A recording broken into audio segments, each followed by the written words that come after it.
दोस्तों जैसा कि आप जानते हैं 31 जुलाई 2023 आपकी लास्ट डेट थी आईटीआर को फाइल करने की।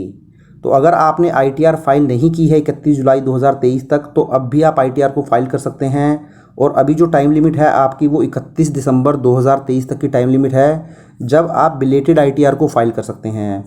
बट जब आप बिलेटेड आईटीआर को फाइल करते हैं दोस्तों तो कुछ चीज़ें आपको ध्यान रखने वाली हैं, कुछ चीज़ें आपको जाननी ज़रूरी हैं क्योंकि बिलेटेड आईटीआर के साथ कुछ कॉन्सिक्वेंसेस जरूर जुड़े होते हैं जो कि आपको फेस करने पड़ते हैं। वो पेनल्टी की फॉर्म में हो सकते हैं, इंटरेस्ट की फॉर्म में हो सकते हैं या कुछ और डिसएडवांटेजेस भी जो है आपको हो सकते हैं। तो चलिए बिलेटेड आईटीआर अगर आप फाइल करेंगे तो उसमें क्या क्या चीज़ें आपको जाननी चाहिए वो डिटेल में हम जान लेते हैं। तो देखिए सबसे पहले तो आपको सेक्शन 234 के अंदर आपको जो है लेट फीस पे करनी पड़ती है जो कि 1000 रुपीज़ से लेकर 5000 तक हो सकती है। तो या तो आपको 1000 की लेट फीस लगेगी या फिर आपको 5000 की लेट फीस लगेगी। तो ये जो लेट फीस होती है दोस्तों ये डिपेंड करती है आपकी टैक्सेबल इनकम के ऊपर या फिर ग्रॉस टोटल इनकम के ऊपर। तो चलिए ये डिटेल में मैं आपको बताता हूँ, इसको लेकर भी बहुत सारे लोगों को हमेशा कन्फ्यूज़न बनी रहती है। तो देखिए अगर आपकी टैक्सेबल इनकम, अब यहाँ पर टैक्सेबल इनकम का मतलब होता है जो भी आप इन्वेस्टमेंट करते हैं सेक्शन 80C से लेकर 80U तक, तो सारी ही इन्वेस्टमेंट को लेस करने के बाद जो आपकी इनकम आती है दोस्तों वो आपकी टैक्सेबल इनकम कहलाती है। तो जो आपकी टैक्सेबल इनकम अगर 5 लाख क्रॉस कर जाती है तो उस केस में आपको 5000 की लेट फीस पे करनी पड़ेगी। इसी तरीके से अगर आपकी टैक्सेबल इनकम 2.50 लाख से ज़्यादा है बट 5 लाख से ज़्यादा नहीं है, मीन्स अप टू 5 लाख तक है, तो उस केस में आपको जो है 1000 रुपीज़ की लेट फीस पे करनी पड़ेगी। और वहीं अगर आपकी ग्रॉस टोटल इनकम 2.5 लाख से ज़्यादा है, कम है सॉरी, तो फिर आपको कोई भी लेट फीस जो है पे नहीं करनी है। तो देखिए यहाँ पर जो वर्ड यूज़ मैंने किया है वो टैक्सेबल इनकम नहीं किया है, आपको ध्यान देना है। इसको लेकर बहुत सारे लोगों को कन्फ्यूजन हमेशा बना रहता है। यहाँ मैंने ग्रॉस टोटल इनकम की बात की है। तो ग्रॉस टोटल इनकम अगर आपकी 2.5 लाख से ज़्यादा नहीं है तो केवल एक ही सिचुएशन है जब आपको लेट फीस नहीं पे करनी है। अगर आपकी ग्रॉस टोटल इनकम 2.50 लाख से ज़्यादा है और उस केस में फिर आप कुछ इन्वेस्टमेंट करके इसको 2.50 लाख से कम ले आते हैं तो दोस्तों वहाँ पर भी आपको जो है लेट फीस जरूर पे करनी पड़ेगी। तो एक ही सिचुएशन है, आप ध्यान रखें, अगर आपकी ग्रॉस टोटल इनकम 2.50 लाख से ज़्यादा नहीं होगी तो ही आपको लेट फीस पे नहीं करनी है। अदरवाइज़ आपकी ग्रॉस टोटल इनकम अगर 2.5 लाख से ज़्यादा है फिर आपको लेट फीस पे करनी पड़ेगी। और वो लेट फीस जो है 1000 रुपीज़ हो सकती है जैसे कि मैंने आपको यहाँ पर बताया था, या फिर 5000 रुपीज़ हो सकती है। तो ये तो बात हुई लेट फीस की। अब कुछ और चीज़ें हम देख लेते हैं। तो देखिए जैसा कि आप जानते हैं जब आप टाइमली आईटीआर को फाइल कर लेते हैं तो बहुत सारे लॉसेस आपको हो जाते हैं। आप शेयर मार्केट में डील करते हैं, वहाँ डिलीवरी ट्रांजैक्शन करते हैं या फिर आप इंट्राडे करते हैं, फ्यूचर ऑप्शन करते हैं, तो वहाँ पर आपके लॉसेस कैरी फॉरवर्ड हो जाते हैं।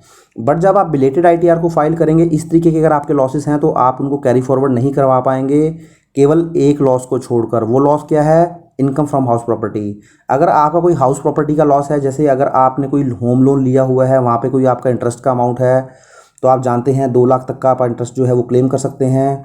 तो इसी तरीके से अगर इस तरीके का कोई लॉस है आपका हाउस प्रॉपर्टी से तो वो आप ज़रूर कैरी फॉरवर्ड कर सकते हैं। बट कैरी फॉरवर्ड करने के लिए आप ध्यान रखिए, जैसे मैंने आपको होम लोन का एग्जांपल दिया इंटरेस्ट का, तो मैक्सिमम आप 2 लाख तक तो सेट ऑफ कर सकते हैं, बाकी का जो है आप कैरी फॉरवर्ड कर सकते हैं। बट उसके लिए आपको दोस्तों ITR 2 फाइल करनी पड़ेगी, तो ये ज़रूर आप ध्यान रखें। तो किसी भी तरीके का लॉस आप बिलेटेड आईटीआर के अंदर कैरी फॉरवर्ड नहीं कर पाएंगे, केवल एक हाउस प्रॉपर्टी के लॉस को छोड़कर। इसके अलावा आप देख लीजिए, इसके अलावा देखिए दोस्तों क्या होता है, जब भी आपका जो रिफंड बनता है उस रिफंड के ऊपर आपको 0.5% पर मंथ के हिसाब से इंटरेस्ट मिलता है, या आप बोल सकते हैं 6% पर एनम के हिसाब से आपको जो है इंटरेस्ट मिल जाता है आपकी रिफंड अमाउंट के ऊपर, यदि आप टाइमली आईटीआर को फाइल कर लेते हैं। मीन्स 31 जुलाई से पहले आप आईटीआर को फाइल कर लेते हैं। अब क्या होगा, अब आप जब बिलेटेड आईटीआर को फाइल करेंगे और वहाँ पर आपका कोई रिफंड बनता होगा तो उस केस में उस रिफंड के ऊपर जो आपको ये इंटरेस्ट मिलना था 6% पर एनम के हिसाब से, या बोल सकते हैं 0.5% पर मंथ के हिसाब से, ये इंटरेस्ट आपको नहीं मिलने वाला है। तो ये जो इंटरेस्ट मिलता है जनरली ये 1 अप्रैल से ही मिलना शुरू हो जाता है। सपोज अगर आपने 31 जुलाई को आईटीआर फाइल कर रही होती और आपका सितंबर के अंदर आके जाके जो है आपको रिफंड मिलता, तो उस केस में अप्रैल मई जून जुलाई अगस्त सितंबर, तो 6 या 7 महीने का आपको जो है इंटरेस्ट मिल जाता, जो कि 6% पर एनम होता है। तो बट अगर आप बिलेटेड आईटीआर फाइल कर रहे हैं तो ध्यान रखें जो भी आपको रिफंड मिलेगा उसके अंदर आपको किसी भी तरीके का इंटरेस्ट का बेनिफिट जो है नहीं दिया जाएगा। इसी तरीके से देखिए जब भी आप बिलेटेड आईटीआर फाइल करते हैं तो आपके ऊपर सेक्शन 234 के अंदर इंटरेस्ट लग जाता है। तो 234A का मैं जिक्र इसलिए कर रहा हूँ दोस्तों क्योंकि 234B और 234C का जो इंटरेस्ट लगता है वो तो हमेशा लगता ही लगता है, क्योंकि ये एडवांस टैक्स अगर आप टाइमली पे नहीं करवाते हैं वो तभी लगता है। तो ये तो अगर आप 31 जुलाई तक भी ITR फाइल करते हैं तब भी लग जाता है। बट 234A का जो इंटरेस्ट है वो केवल एक ही सिचुएशन में लगता है, जब आप बिलेटेड ITR फाइल करते हैं।